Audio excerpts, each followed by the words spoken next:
The hearing, which typically occurs annually as part of congressional oversight, marked the first time Wray has testified since House Republicans took over, allowing them to publicly confront the director with their contentions that the Bureau has unfairly targeted conservatives.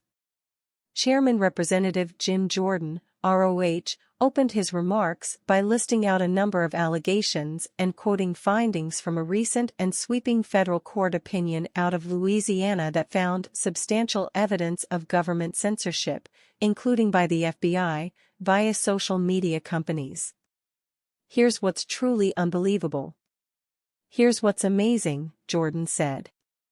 "The Justice Department and the FBI want the taxpayers they censored, the parents they labeled, the Catholics they called radicals, they want them to pay for a new FBI headquarters, and they want FISA, Foreign Intelligence Surveillance Act, reauthorization of the 702 form in its current form.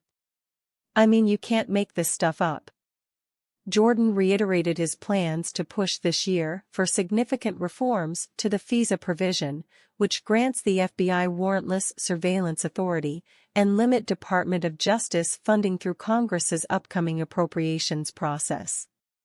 Ranking Member Representative Jerry Nadler, Democrat New York, and other Democrats during the hearing repeatedly traced the GOP's concerns back to former President Donald Trump, the top 2024 GOP candidate, and the multitude of legal charges Trump is facing, including alleged Espionage Act violations.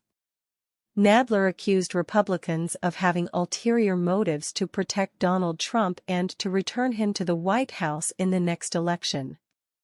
Jordan at one point appealed to Democrats by noting that in addition to broad findings of FISA abuse, a court found the FBI had misused its FISA authority in 2020 against protesters of the left-wing group Black Lives Matter. Representative Thomas Massie, Republican Kentucky, showed new surveillance footage related to pipe bombs that the FBI says were found outside the Republican and Democratic National Committees on the day of the January 6 Capitol riot. Massie said the video indicated the bombs, which never detonated, were intended to cause the maximum distraction for law enforcement during the riot. "It's 900 days. You need to tell us what you found," Massie said of the FBI's probe into the matter. Wray in that instance and throughout the hearing maintained the FBI's long-standing policy that it does not speak about ongoing investigations. "As you know, this is a very active, ongoing investigation and there are some restrictions on that," Wray said.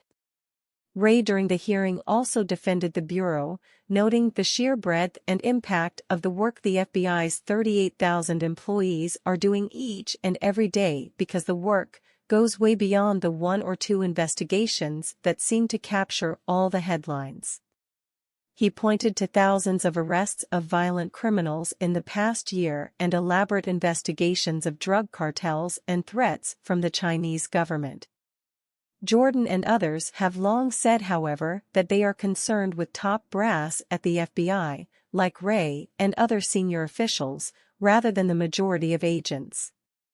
The FBI has also drawn significant criticism from Republicans for its high-profile probe of President Joe Biden's son Hunter. In a fiery line of questioning, Representative Matt Gaetz, Republican Florida, broached Congress's parallel investigation into the Biden family's foreign business dealings by reading a WhatsApp message allegedly from Hunter in which the younger Biden uses his father as leverage to demand money from a Chinese businessman. Gaetz asked Wray, "Are you protecting the Bidens?" "Absolutely not," Wray replied. Representative Chip Roy, Republican Texas, questioned Wray on the controversial confrontation of now-acquitted pro-life activist Mark Houck at his home last year, which Wray defended. Representative Darrell Issa, Republican California, a veteran oversight hawk, suggested in a social media post during the hearing that Wray was stonewalling him and his colleagues.